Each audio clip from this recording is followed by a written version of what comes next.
सगळे शांत व्हा सगळे.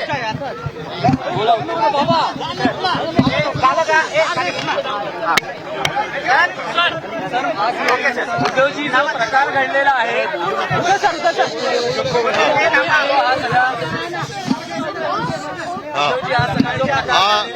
आज जो अत्यंत निंदनीय प्रकार घडलेला आहे, हे करणाऱ्या दोनच वृत्ती असू शकतात. एक तर यामागे अशी व्यक्ती असू शकते की ज्याला स्वतःच्या आईवडिलांचं नाव घ्यायला शरम वाटते, लाज वाटते, अशा कोणतरी लावारिस माणसाने केलं असेल.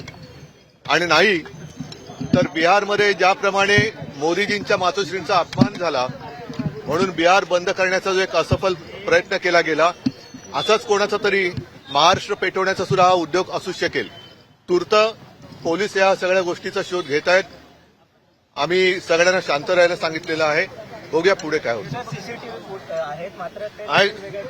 नाही म्हणून आता पोलीस बोलतात की आम्ही शोधून काढू, बघू. पण मी पुन्हा सांगतो की दोनच वृत्ती किंवा दोनच प्रकारच्या व्यक्ती याच्यात असू शकतात की ज्यांना स्वतःच्या आईवडिलांचं नाव घ्यायला लाज लज्जा शरम वाटते, अशा कोणतरी बेवारस लावारिस व्यक्तीने केलं असेल.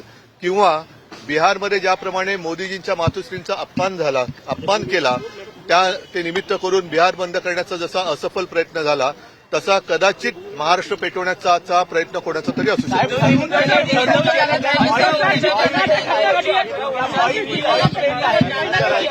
अरे एकाने कोणतरी बोला.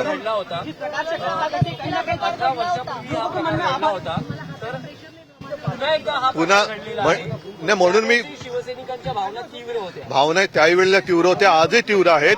पण आम्ही सगळ्यांना शांत राहायला सांगितलं, कारण परत सांगतो की दोन प्रकारच्या व्यक्ती याच्यामध्ये असू शकतात.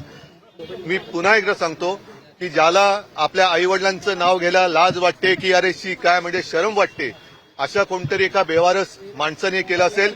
किंवा जसं बिहारमध्ये मोदीजींच्या मातोश्रींचा अपमान केला म्हणून बिहार बंद करण्याचा जो असफल प्रयत्न केला गेला, तसा आज महाराष्ट्र पेटवण्याचा कोणाचा तरी प्रयत्न असू शकेल.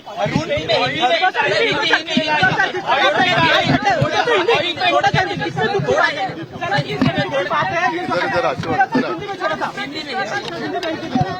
हिंदी में बोल रहे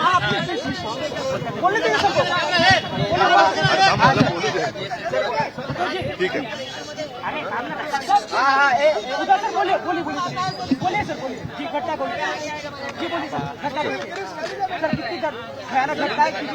ये इस घटना का सिर्फ निंदा कर होना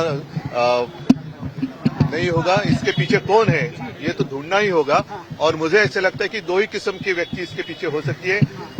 नंबर एक, जिसको अपने माता पिता का नाम लेने के लिए शर्म आती है, ऐसे लावारिस व्यक्ति ने ये किया होगा.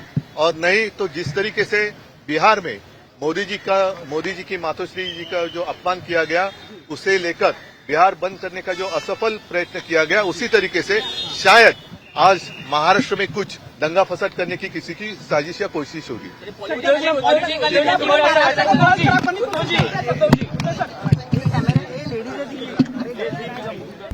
आता isakal.com आहे देशातील नंबर 1 ची मराठी न्यूज वेबसाईट.